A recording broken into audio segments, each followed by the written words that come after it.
It's no secret that real estate is not just a really great way to save on taxes, but it is by itself a really great way to build wealth.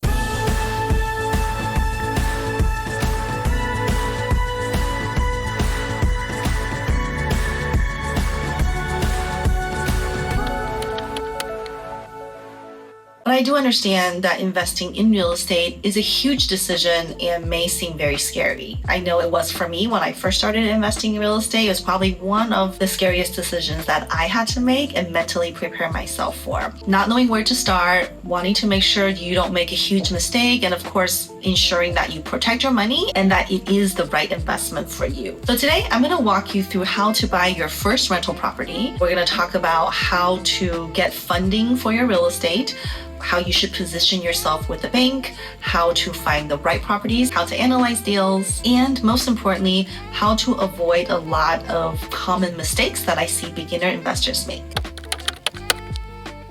All right, if you're buying your first rental property, let's talk about traditional financing first, right? Typically, you're looking at 15 to 20% down, or if you are looking for FHA financing, that could be as little as 3.5% down.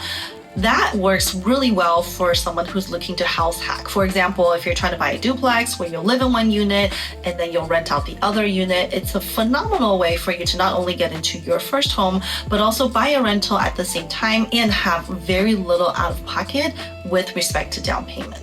Or if you buy a property as your primary home first, then you can get lower financing. And if you were to move out a year or so later and turn it into a rental property, that's another great way to get into a property with very little down payment. And of course, there are countless ways to get into real estate with creative financing, whether that is taking over the seller's loan via a subject to deal, or you might be looking at a transaction where the seller is willing to help finance the property by carrying back a note. Those oftentimes comes with lower down payment than traditional bank finance. One of the mistakes I see people make is when they look at coming up with the down payment for a rental property, they're just looking at what is cash in the bank. But you can also look at other sources of money that could be used for a down payment. For example, you could potentially borrow some money from your own 401k at work and use that tax-free, penalty-free as down payment for your first rental property.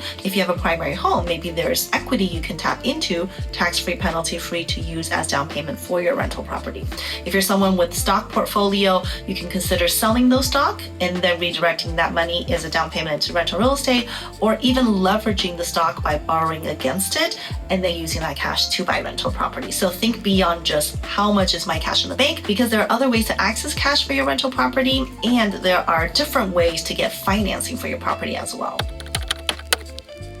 And step number 2 is making sure you have good credit. And that's super important for borrowing, because when you have good credit, you will get more favorable rate and terms. If you have good credit, then that's easy to do. If you don't have good credit yet, then there are simple things you can do, such as paying off small outstanding debt. For example, smaller credit card bills, or maybe outstanding loan on a car. If you have any outstanding loans, make sure you're up to date and you don't have any overdue payments, because those are what's going to hurt your credit, which then hurts your borrowing ability. The third step in preparing to invest in your first rental property is talk to lenders. Build relationships with different lenders, find out from them what their different lending options are, and also talk to them about your investment goal. I know right now we're talking about the first rental property, but believe it or not, there's such a thing called loan planning, which means if you're working with the right lender, what they'll do is they'll ask you what are not just your current, but also your future investment strategies. And from that, they can help you curate the best type of loan that will make sense, not just for this deal, but for different deals that you plan to invest in the coming years. So having a good mortgage lender on your side is a key player in your real estate investing journey.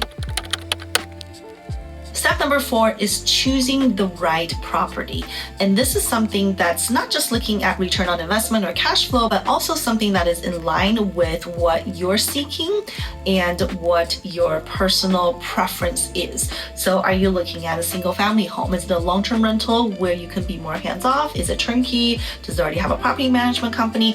Or are you more interested in creating forced appreciation where you buy a property that needs some rehab, needs some TLC that you can actually put your footprint in to then create forced appreciation and ensure that there's equity built up in the property. In determining the right type of property, we're also going to take into consideration what's your tax strategy. If you're a full-time W-2 employee, then maybe considering a short-term rental helps you to use that property to not just cash flow, but also save on taxes. Or if you are a real estate professional or married to a real estate professional, you're looking to scale pretty quickly. Maybe you start with smaller multifamily to then be able to get your hands dirty to start scaling up into larger multifamily as well.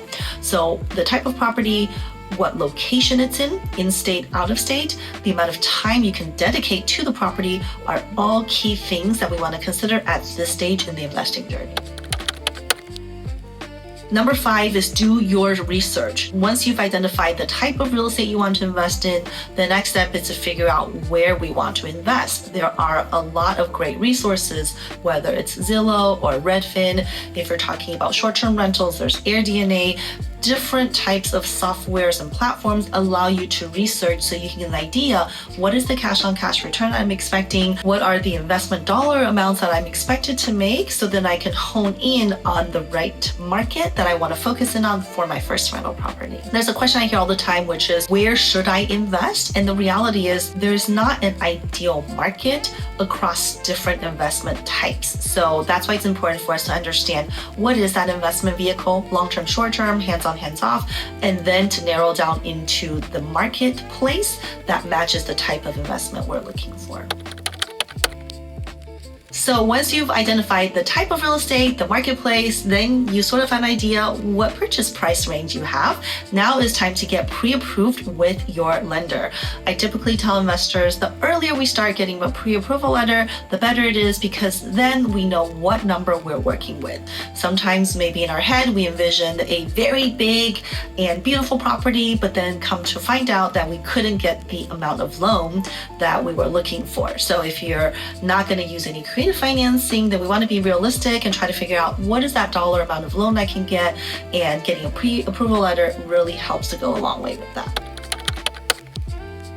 Now, the next step in the investment process is to find the property and actually make offers. And I know this could be the toughest part because as a new investor, that is also the scariest thing to do. When you make an offer, what's going to happen? Does that mean I actually have to come out of cash? But that is the necessary step, because without an offer, we're not going to close on any rental properties. A tip here is when you make offers on a property, you always want to make sure the offer is contingent upon inspection, because you want to give yourself the ability to back out of a deal if the inspection comes out that there are a lot of deferred maintenance or major work that has to be done to the property that may not have been within your budget or within your deal analysis. Step number 8, the investing process, is actually close on the property, right? Once your offer accepted, it's time to close on the property and take possession of it. During this part of the stage, it's really important to also talk with your CPA and your attorney to figure out what is the best way to take title. Is it for me directly? Is it through an LLC? And is the LLC owned by me only or for me and my spouse? Having title held correctly for your rental property could go a really long way for both tax savings as well as asset protection. Once the property is closed, now you're a property owner. You can start to enjoy the cash flow appreciation, and with proper planning, the tax savings associated as well. So there you have it, 8 steps to getting into your first investment property. Some key takeaways, arm yourself with knowledge, be patient, be analytical, know your numbers, but don't be scared. Once you have all of the tools and you've built the right team, make sure you implement and take action. And don't let analysis paralysis hold you back from building the future of your dreams and generating cash flow and passive income. And if you like this video, be sure to like and subscribe for more real estate and tax saving strategies.